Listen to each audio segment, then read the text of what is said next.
Baik, terima kasih teman-teman sudah ada di sini. Selamat pagi teman-teman. Eh, Nama saya Noel, saya dari Humas Petra. Baik, sebelum kita mulai sesi ini, mari kita buka dengan doa. Bapa di surga, terima kasih untuk rancangan indahmu dalam kehidupan kami masing-masing sampai dengan hari ini. Tuhan Yesus, terima kasih sudah mengumpulkan kami di sini untuk mengikuti webinar pada hari ini. Tuhan Yesus, berkati Mr. Todd sebagai pembicara, berkati dengan kebijaksanaan-Mu, dan juga buka hati kami masing-masing, Tuhan Yesus, dalam mengikuti sesi ini. Dan biar segalanya hanya demi untuk kemuliaan nama-Mu saja ya Tuhan. Dalam nama Tuhan Yesus kami berdoa. Amin. Ya, baik teman-teman, terima kasih sudah ada di sini. Ada bersama kita di sini adalah Mr. Todd Bridges. Beliau adalah dosen tetap di UK Petra, dosen mengajar di program studi bahasa Inggris di UK Petra. Saat ini kita akan mengikuti sesi dengan tajuk Gen Z and Public Speaking, the skills you need. Oke, sebelum kita mulai, izinkan saya menyapa Mr. Bridges dulu. Hi, Todd. Hello. Okay, Todd, I've done the introduction for you. If it's okay with you, you can start away. All right. Okay, so I'm going to share my screen. Oh, I'm sorry, Todd. Before we start, I should tell the attendant about the rules. Baik, Okay.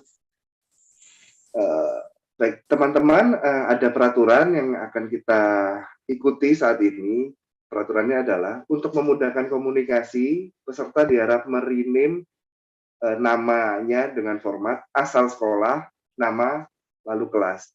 Seperti yang tertera di screen ya, teman-teman. Peraturan kedua, peserta yang mendapatkan akses ke Zoom harus berpakaian sopan dan berperilaku sopan saat webinar dilaksanakan.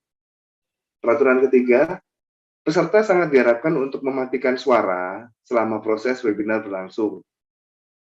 Peraturan keempat, semua peserta yang mengikuti webinar dapat mengajukan pertanyaan dengan cara ketik tanya, lalu dilanjutkan dengan isi pertanyaan secara ringkas di kolom chat. Moderator yang akan menyampaikan kepada pembicara pertanyaan tersebut. Oke, baik. Oke, Todd, I've done reading the rules, so if you please. Okay. All right. How's everybody doing? Pretty good, yeah? Great, Todd. Good. Wow, there's like 600 people here. That's great. I don't remember 600 last year. Yeah, last time it was like 300. Okay. Well, let me plug in before I die. Okay. I plugged in my computer. All right. So, well, guys, welcome. I'm not sure how many days of conference or webinar or anything this is, but I will be with you the next 45 minutes or so, and we're going to just be talking about public speaking to Generation Z. Public speaking to Generation Z. So I think it's important that you know a little bit about who is speaking to you, just to make sure, you know, I have some knowledge in this area. So let me tell you a little bit about me. I have been in Indonesia I lived there for 6 years, and we left because of the pandemic, and now we are in Alabama, and I would love to come back to Indonesia. I can still understand some Indonesian. Aku bisa bicara sedikit. I can speak just a little bit. Not much. I used to speak more. I miss so many things about Indonesia, the food, the people. I miss the people the most. And I worked at a university, Petra University in Surabaya. And I loved my 6 years there. And so the last 3 years, I started teaching public speaking. And now, really nothing has changed as far as what I do.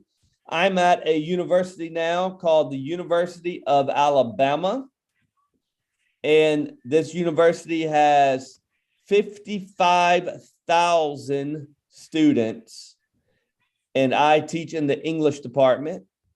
In one of my classes that I teach actually 2 different public speaking classes. One are middle level English and the other a very advanced level of English.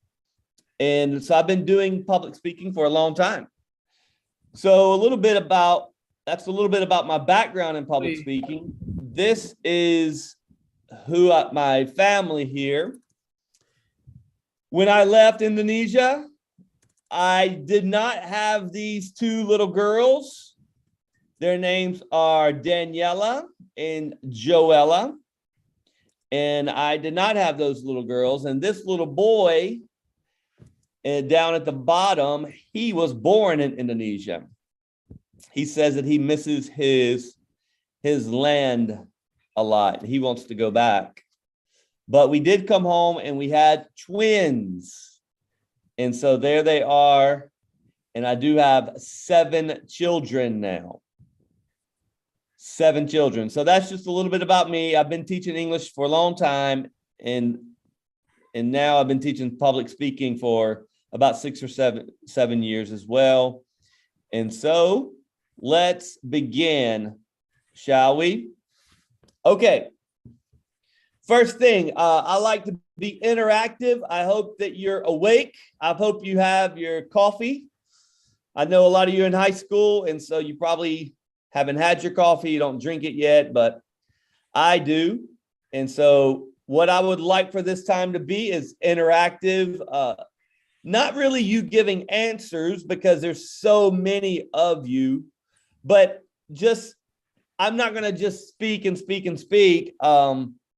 I don't know if we can maybe get some answers on this one here, but I want to start with this question. Everyone is, I've already given you the answer, haven't I? Let me see. Let me play. That's it. Okay, sorry. I was not playing the slideshow. So I have given you the answer already, but it is true. Everyone is a pro at critiquing public speaking. All right. Here is what I mean by that. If you are someone who hates public speaking and you say, oh, I never want to speak in front of people. I'm so shy. I get so nervous when I speak in front of people. That is okay. But the answer is still true. You know what a good presentation looks like, and you know what maybe a presentation not so good looks like.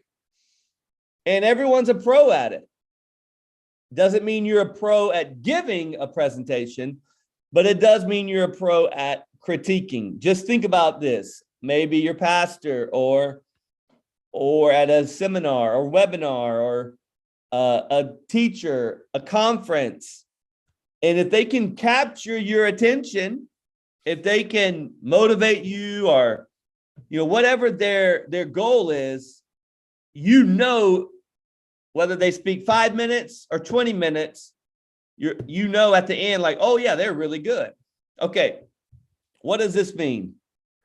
It means that people are watching us when we speak. Hopefully they are. And people are watching us and they're critiquing. So let's look at some of the things that we should not do and how to correct them. Okay.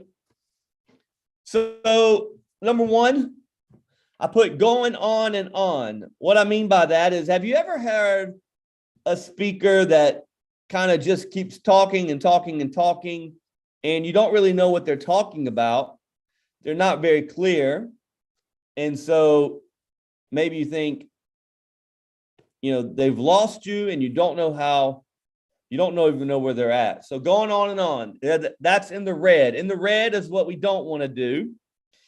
Let me ask you this question. Have you ever been with a speaker and they only look to one side of the room?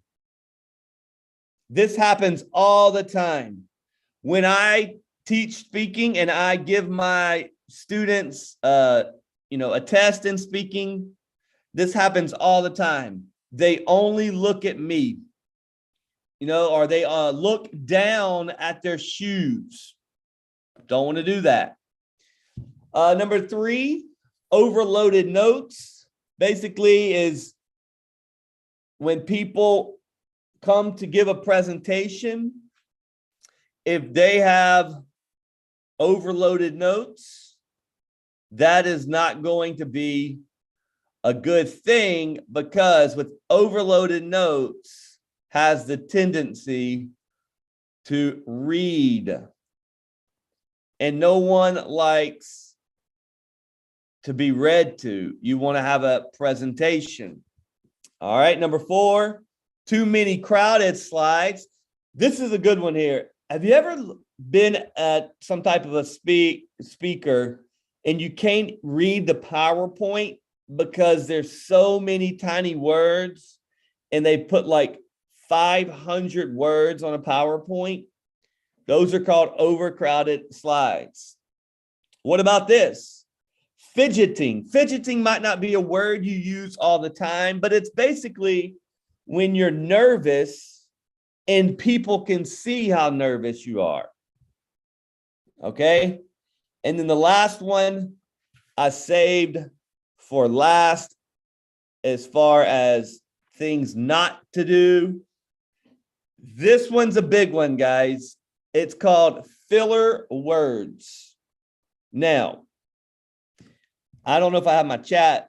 If I type to something, hopefully everybody can see this. But I'm going to go ahead and tell you, you cannot 100% eliminate. So I typed that into the chat there. You cannot 100% eliminate filler words. I have probably already used a filler word. It is impossible to eliminate 100%. If you see someone on TV and they, say you email me or you have a question and you say, hey, Todd, I actually saw this person on TV and they didn't have one filler word. First of all, what is a filler word? A filler word is like, like, you don't really need the word, you don't really need the word you like, you just keep saying it over and over and over. My wife has a filler word. She uses the word actually. She doesn't need the word. She just puts it in front of so many, in many of her sentences, she uses the word actually. And so a filler word is basically you don't need it, but you use it. Now, let's go back to the TV. If you see somebody like Barack Obama, he was a great speaker. And you might have some other speakers on TV and they're not using filler words. Just understand that they are looking at a TV probably, and they're reading from a thing called teleprompter. A teleprompter. And so basically, they're like cheating a little bit. Now, that's okay. These are famous people and they're really good at speaking. But when we speak, we're probably going to use some filler words.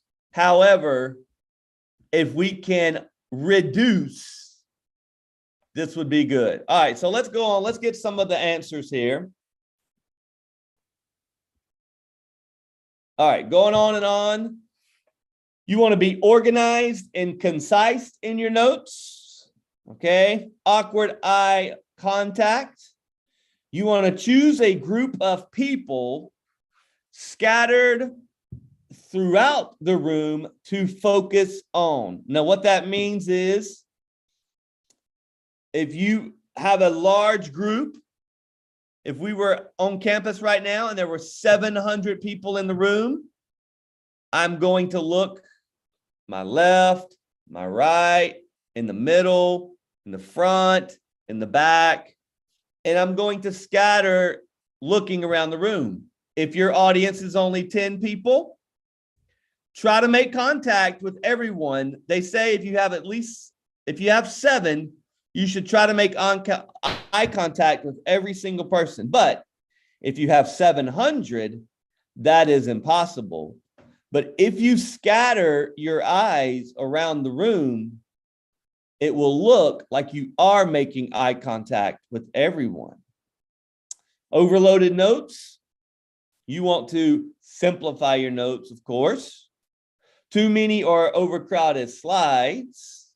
You want to reduce slides, concepts on each slide, meaning not too much data on the slide. Fidgeting. You want to have a confident posture and gesture. And then last, filler words. Practice to eliminate extra filler words. You probably can't eliminate, but you can reduce. All right. Now, I used this word irony. What do you notice about this sign? Always open. What are they? Closed. There's a lot of irony in this slide. Why do I say that? Look at my slide here. Last year I taught public speaking, not last year, just last semester. I taught public speaking to PhD students. Very smart. English, super advanced English. And I would tell them, do not overcrowd your slides. And then they would give their presentation in person. We were not online. And the first thing they would start with were overcrowded slides. No matter how much I told them, they still started with overcrowded slides. Can you imagine if this was your slide in a presentation and you expect your audience to understand something like this? It's too much. It's too much. All right. Fidgeting and nervous. Look at these guys. When you are nervous and do you remember what I told you about your notes? If you think you're gonna write really small and bring in every word that you want to say, what will happen is you will get nervous, start to look down, and you will start to read your notes. And I can promise you this, guys, any presenter that reads their notes has not presented well. You can read one sentence, maybe that's okay. You can also read quotes. Quotes are good if you have to read a quote, maybe from a famous person or something. But if you speak for 15 minutes and you read your notes, it is not going to be a high quality presentation. And what happens is if you get nervous and you have a lot of notes, this can happen. All right, so we're going to look at 5 little strategies here. and we don't have much time. This is not a long part of your webinar. I really only have 30 minutes, and I think I've been going almost 15 or 20. So we only have like 10 minutes left. So I just want to give you some practical things. And what I did was I came up with an acronym. Now I'll go ahead and tell you, when I lived in Indonesia, there were acronyms everywhere. Indonesians are great with acronyms. People would tell me all the time, like SMP, SKI, SMM. It took me forever to understand what they were asking for with my motorbike at PTC Mall. You know, I'm like, what do they want? And so I know you're very familiar with acronyms. And so I'm giving you an acronym. You're going to get two good things in one. We're going to talk about public speaking, but you're going to also learn the Spanish word for houses. It's like, you know, I guess you would call it ruma or just homes. And this is the Spanish word. Why? Because it fits. Sometimes we just got to make acronyms fit, and this fits for me. All right. So now you at least have a Spanish word today. All right. So let's look at the first one. Out of casas, the first one is chillax. Now I use chillax. First of all, it is an official English word. So if your teacher says, hey, that's not an English word, it has been adopted as an official English word. It is no longer slang. It might still be informal, but it is not slang anymore. It is official. And I bet you understand exactly what I'm saying here. It is chill and also calm down and relax. So here's what I'm telling you guys. I started this seminar. I started this webinar, and I got this little screen at the bottom of my page, and it says on it participants. And when when they open up the time for all of you, the numbers just kept rising. And it's like 300, 400, 500, 600. Where are we at now? Am I 717, you know? And so imagine if I get nervous. Imagine if I thought there's going to be 35, maybe 50 people. And I log in and I'm like, 717? Miss Henny told me there was going to be 35, you know? And so it's not going to help me. It will not help me at all. It's going to make me more nervous. So what happens is, in public speaking, say you're only talking to 10 people and you think, okay, I've practiced, I'm going to do good. But then you go up in front of everybody and they're all looking at you. And then you get nervous. Breathe, calm down, relax, even try to smile a little bit. Because the less nervous you are, the better you're going to do. You may give lots of presentations in Indonesian, but you also might give presentations in English. And can I tell you this? I want to tell you another story here, guys. I know native English speakers. They do not know how to present. They don't. English is not their problem. But they get so nervous that they cannot speak in front of people. I have a really good friend, Native American English speaker. I saw him speak in front of people, and it was a disaster.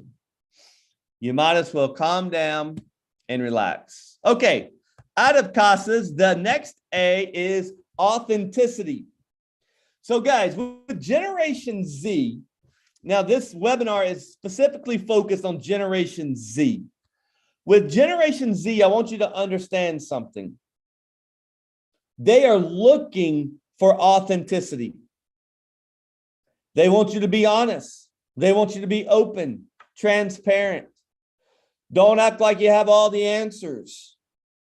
And if you are not authentic, Generation Z will see it. They will recognize it. That you're looking for authenticity. Okay? And Generation Z is looking for people that are going to be genuine, transparent, honest, vulnerable. They're integrity. These are the things that they're looking for. And if you pretend like, you know, you have all the answers and Generation Z will see right through that. So, for example, if I'm giving a webinar to 717 people, and you guys ask me a question, and let's just say I have no idea really what the best answer is. You know what I'm going to tell you? I'm going to say, hey, that's a really good question. Let me investigate that, and I will get back to the moderator and I will email him a response, but let me think about that for a while. Because if I'm not authentic with you, you're going to see it. Now, if I know the answer, like we're going to take questions and answers here in a little bit, well, I'm going to give you the answer. But if I don't know it, I'm not going to pretend. I'm going to be authentic. All right. So genuine, vulnerability, integrity. All right. Get what the next S is: seize the moment. You want to get the audience's attention. The way I like to do this is I like to surprise the audience. So this is me in the picture, and I am giving a speech at my grandmother's funeral. My grandmother died last year, and this is the speech. Now, I'm in a room, and it was about 500 people. And so I started off, and I said, I'm going to talk about the love of my grandmother. And then I'm going to talk about how many sacrifices she made. It's 21 hours. But then I surprised the audience. My next word, everybody's thinking kindness or forgiveness. If you know there's 3 words, you're probably thinking of a word like this: kindness, forgiveness, genuine, integrity. And here's my next word: cornbread. Now I have the audience's attention. They're focused. They're listening. They're saying cornbread. If you don't know what cornbread is, this is like our rice. In Indonesia, rice is at every meal. In Alabama, this is at every meal. And it's just cornbread made from corn. And my grandmother had it every time she had a meal. And I talked about how she loved people and she sacrificed for people by making people food. And so I connected it all. But what I did was I surprised my audience. Maybe they thought I'm just going to be another boring speaker. But then I surprised them, and now I got their attention. And so the C's is the same as get, but C's goes with casas, so I had to go with C's. But what I'm saying is get the audience's attention. Okay? The next A, we're almost done, only got 2 more. The next A is be aware of who you're speaking to. Now watch this. Things might not go as expected. Even in this webinar, I think the group was looking for me, but I'm I was registered under another person's name because I don't have my own Zoom account with breakout rooms when I teach my classes. And so they were probably thinking, oh no, is Todd coming to the webinar? And I was in, but I was under a different name. And things like this happen all the time when you go to speak.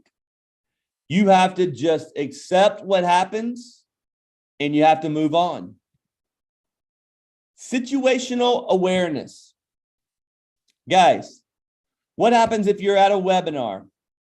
You're at a seminar all day, 8 to 5 o'clock, and you are the 12th speaker. I'm telling you, the audience is already, they're on their phones, guys. They're already checking their phones, and you're going to have to do something to get their attention. And one of the greatest speeches on TED, I think called TED Talks, is by a British guy who he was that 12th speaker. And so he started off very lighthearted, very friendly, told a joke, because he knew his audience would have been listening to speeches all day long. So my only point here is to situational awareness. All right. Now, sometimes when you speak, you want to give unnecessary credentials. I could talk a lot about all of my school, guys. I could talk about PhD and studying and all these things. But what I focused on was when I began this webinar, I focused on just how I teach public speaking. I didn't talk about the other classes that I teach, because I'm doing a webinar on speaking. And so sometimes I don't give unnecessary credentials. When I spoke at my grandmother's funeral, what was important is that I explained, I am her grandson. That is my grandmother. I didn't talk about all of my education. All right, so just be aware. All right, and then the last one, this is important. We're going to end on this. Stories, and stories. Illustrations, examples. You know what those are? Using emotion. Anecdotes. That's just a big word for personal stories. When you use stories, it helps so much. I've tried to already give 3 or 4 stories while we have been doing this webinar. I talked about coming in, seeing all the numbers going up. I talked about my grandmother's funeral. I talked a little bit about living in Indonesia. I've tried to give stories and examples this entire webinar. Why? Because people's minds can easily remember stories and examples. Statistics are great, but you need stories to apply those numbers. And when you have a speaker that only gives numbers, it is much harder to remember that information. They've done many studies on this. They've done studies where you had 2 speakers. One gives numbers, the other one gives numbers and stories. A week later, 2 weeks later, when the participants were asked, who did you remember the most? It was the one who gave numbers and stories, or data and stories. And so when you're giving a speech, try to get some real life examples, maybe an anecdote, a personal story of your own, an illustration, but try to incorporate that, okay? Now, sometimes when I teach my speaking classes at Petra, I have students that start their whole speech with a story. And they ended it, but they didn't tell why they were given the story. And so it went from they're just presenting to now they're just a storyteller. and they need to give a point to the story. So stories are great, but don't just tell the story without a point, okay? Our brains are not wired for statistics only. Look, again, last time I did this webinar, people got confused that statistics are bad. Statistics are not bad, but it needs to have some real life illustrations so we can remember them better, okay? Here's the greatest example I can give, guys. Jesus told parables. He was giving all kinds of really difficult things to understand. But then he would go into his parables and he would tell these incredible parables. And 2,000 years later, guys, we're still telling the same parables, the same stories. He could have given all kinds of data, all kinds of numbers, and all kinds of statistics. But the stories that are easy to remember, we're still telling them 2,000 years later. Okay, guys, thank you for your attention. Thank you for your time. I know there might be questions and answers if we have time. I'm not sure. I'm going to turn it back over to the moderator, but I just want to say thank you for your time first. Thank you, Todd, for the session. Well, I think the participants are engaged somewhat here because the chat is like going actively. We do have time, Todd, for question and answer session for till a quarter after 9. Okay. I don't know if I get it right. So baik teman-teman, ini ada waktu untuk bertanya kepada Mr. Todd gitu. Silakan teman-teman, mumpung ada Mr. Todd-nya. But while waiting for the question, oh ini ada. So there's one question here from Felicia. Okay, she asked, bagaimana? How do you restore focus when you are doing public speaking? There are lots of distractions, such as the audience being not serious and trying to be funny. We often lose focus at times like this. Then how are we going to handle it? Do you get the question? Yes, I do understand the question. And first, that's an outstanding question. And I think it's more than just maybe you have the audience that's not serious and they're joking or whatever. But even more common than that, in my opinion, is when the audience is on their phones and they're not focused on you. You know, it could be that they're joking and they're not serious. But what I have seen is when they're on their phones. And so what I try to do is I try to sometimes use the audience as my example, as my, so here's what I mean by that. Say I'm speaking, and I notice that in the back corner, they're not paying attention, they're on their phones. I might say, so let me just ask you this question.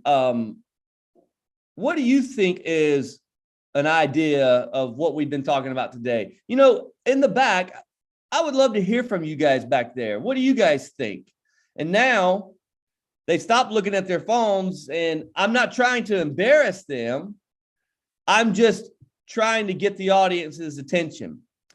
Another strategy is sometimes I might say, you know, guys, I know that it's been a long day. I know some of you are on your phones, but if you could just hear me on this, and then I go on to tell them something. The key, one of the keys is to make eye contact around the room, because if you just choose your best friend on the front row, then the people in the back sometimes think you don't care anyway, and they could start talking and not taking it serious. But if you can make eye contact around the room, This can help a lot. Okay. Wow, we have like 7 more new question. So, teman-teman, mohon maaf ya karena keterbatasan waktu, saya hanya akan membacakan satu lagi pertanyaan. I'll pick them randomly. Wait. Okay. This is from Sherin. I have a problem with speaking to others because I stutter a lot. Do you have any advice on how to prevent someone from stuttering? Because it bothers me a lot during conversations. Yeah, I have seen people that don't stutter. They have stuttered in public speaking because they become so nervous. And so if that's where you're at, what I would recommend before a presentation is to do a full practice. Now, it might just be with your mom or your dad or your brother, maybe the mirror. You know, if you have nobody else, you always have a mirror. And you can get that full practice. You can envision yourself getting through your words and not stuttering. And the next day, when you do have the real presentation, if you do stutter, don't think on it. You just move on. If you stutter so much, come back to that transparency that Generation Z is looking for. So it would look like this. If you continue to stutter, you might say, hey guys, first, I'm sorry. I am so nervous. I'm stuttering a lot, but I'm really sorry about that. I hope to relax a little bit here and not stutter so much, but I can just tell you, I'm nervous speaking to anybody, to everybody. Is anybody else nervous when they do public presentations? And now you're showing authenticity with that. That's another excellent question. Okay, yeah, and that's another excellent answer, Pat. So I think we're running out of time, Pat, and I have an announcement to the participants. Please allow me to make some announcement. Baik teman-teman, karena waktunya sudah habis ya, terima kasih teman-teman sudah di sini. Sebelum saya mengakhiri sesi, izinkan saya untuk memperkenalkan tentang UK Petra. Baik, Universitas Kristen Petra kita sudah hadir melayani sudah 60 tahun genap sejak September tahun lalu. Kita melayani dengan visi to be a world-leading Christian university that transforms society for the glory of God. Nilai Kristiani yang kita amalkan adalah light. Light itu adalah seperti yang tadi Todd bilang gitu, kita suka dengan singkatan. Light itu adalah singkatan dari love, integrity, growth, humility, and truth. Oke, di UK Petra kita ada 32 program studi yang teman-teman bisa pilih. 32 program studi S1 dan 6 program pasca sarjana. Pasca sarjana itu S2 sama S3. Lalu kita ada 1 program profesi, dan kita juga bekerja sama dengan lebih dari 200 mitra internasional. Lalu Petra dalam 60 tahun berkarya telah menghasilkan 45.000 alumni lebih yang tersebar di 4 benua. Terus kami mengundang teman-teman untuk join us, dapatkan kesempatan student exchange, joint degree, dan juga double degree. Dan juga teman-teman juga dapat kesempatan untuk mendapatkan beasiswa hingga 100%. Baik, teman-teman juga jangan lupa untuk follow Instagram kami di UK_Petra, follow juga Facebook kami di PCU Surabaya. Teman-teman juga bisa ngobrol sama kita langsung di WhatsApp kami di 0812 34 06 7323. Oke, baik. Teman-teman, kalau misalnya mau ngobrol sama Mr. Todd lagi, tentu bisa. Silakan join kita ya. Di Universitas Kinova, jadi teman-teman bisa ketemu lagi sama Mr. Todd untuk berguru. Alright, Todd, I think we are done here now. Thank you very much for your time and for the seminar. And it surprised us too, Todd, because we get to 700 participants, 700 plus. And this is another fun fact, Todd. So we already done this webinar series 3 times, and you're always the first one to speak. You're the first speaker, and statistically speaking, we went a jump there from the last year. Okay. Well, thank you guys for having me. I really appreciate it. Ya, terima kasih teman-teman. Sesi ini sudah selesai saat ini, teman-teman. Apabila mau leave, dipersilahkan. Gitu. Saya akan meninggalkan ruangan sebentar lagi. Gitu. Terima kasih. Thank you, Todd. Thank you, everybody. Stay safe, stay happy, stay healthy, everybody. Yep. Terima kasih. Selamat pagi. Thank you.